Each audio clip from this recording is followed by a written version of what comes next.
సంజయ్కి 48 గంటల గడువు ఇస్తుండట ఎవరు? కేటీఆర్. జస్ట్ 48 అవర్స్ ఇస్తుండట. ఇక రెడీగా కూర్చున్నా, ఇక నీ పని చేస్తా నేను. ఎటుబా ఇది పెద్ద మనిషి. ఇగో సంజయ్కి 48 గంటల గడువు ఇస్తుండట కేటీఆర్.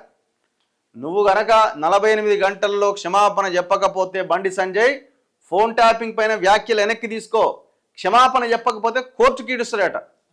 నాకు తెలిసి బండి సంజయ్ గజ్జున వనికి రూమ్లో తాళం వేసుకొని ఇక బయటికి వెళ్తలేడు కావచ్చు ఈయన హెచ్చరికకి. ఏందయ్యా నువ్వు కోర్టుకి ఇడిచేది? బండి సంజయ్ నువ్వు కోర్టుకి ఇడిచేది ఏంది? ట్యాపింగ్ చేసినావా లేదా?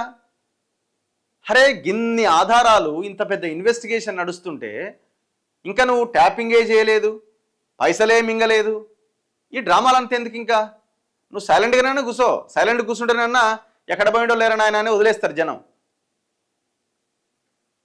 ఫోన్ ట్యాపింగ్ వ్యవహారంలో కేంద్ర మంత్రి బండి సంజయ్ తనపై చేసిన అనుచిత వ్యాఖ్యలను వెనక్కి తీసుకోవాలి. కేంద్ర మంత్రిగా పనిచేయడం అంటే ఢిల్లీ బాసులకు చెప్పులు మోసినంత ఈజీ కాదు. మీడియా హెడ్లైన్లు, చీప్ పబ్లిసిటీ కోసం సంజయ్ వీధి నాటకాలు ఆడుతున్నారు. తన ఆరోపణల్లో 1% నిజమున్నా నిరూపించాలి, లేకుంటే 48 గంటల్లోపు బహిరంగంగా క్షమాపణ చెప్పాలని డిమాండ్ చేశారు. ఆయనకు లీగల్ నోటీస్ పంపిస్తున్నా, 48 గంటల్లో స్పందించకపోతే కోర్టుకి ఈడుస్తా, కేంద్రం ఆమోదించక ముందే 42% బీసీ రిజర్వేషన్లపై కాంగ్రెస్ సంబరాలు ఎందుకు చేసుకుందో రాహుల్ గాంధీ సమాధానం చెప్పాలి. అయితే నేనేమంటున్నా, ఇప్పుడు ఫోన్ ట్యాపింగ్ జరగలేదని అంటున్నావాను, క్లారిటీ ఇవ్వు. ఫోన్ ట్యాపింగ్ జరిగింది, మా వాళ్ళ ఫోన్లే ట్యాప్ చేసిరని కల్వకుంట్ల కవిత మీ చెల్లెనే చెప్తుంది కదా. ఇవాళ రాఖీ పౌర్ణమి, మీ చెల్లెకి మీద ఇవాళ రాఖీ పౌర్ణమి కేటీఆర్, మీ చెల్లె మీద కనీసం గౌరవము, కనీసం రెస్పెక్ట్ ఉంటే మీ చెల్లె మీ బావ ఫోన్లు ట్యాప్ చేసిరా లేదా? ప్రమాణ పూర్తిగా మీ చెల్లె మీద ప్రమాణం చేసి చెప్పు. నేను అమ్మా చెల్లెమ్మ నీ ఫోన్ కానీ మా చుట్టూ ఉన్న మనుషుల ఫోన్లు మేము ట్యాప్ చేయలేదని ఆమె అంటుంది కదా ఒక ఇంటర్వ్యూలో. మా పక్కన ఉన్న చుట్టూ ఉన్న వాళ్ళ ఫోన్లు కూడా ట్యాప్ చేసిర్రు. కేసీఆర్ బోలాశంకరుడు కానీ కిందున్న వాళ్ళే ట్యాప్ చేసిరని నిన్నే కదా ఆమె కార్నర్ చేసి మాట్లాడింది.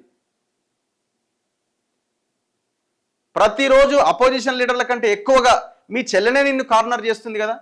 ఆమెకి నోటీసులు, ఆమెకి లీగల్ నోటీస్ పంపి 48 గంటల్లో నువ్వు గనక క్షమాపణ చెప్పకపోతే నేను కోర్టుకి ఈడుస్తా అని చెప్పు. శాతనైతే లేదా మాట్లాడడం?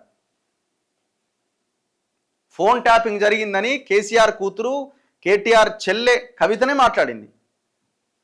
దానికి ఏం సమాధానం చెప్తావు? ఆమె మాట్లాడిన దానికి ఏం సమాధానం చెప్తావు? ఇంత పెద్ద ఎంక్వైరీ జరుగుతున్నది, 4000 ఫోన్లు ట్యాప్ అయినాయని అంటున్నారు.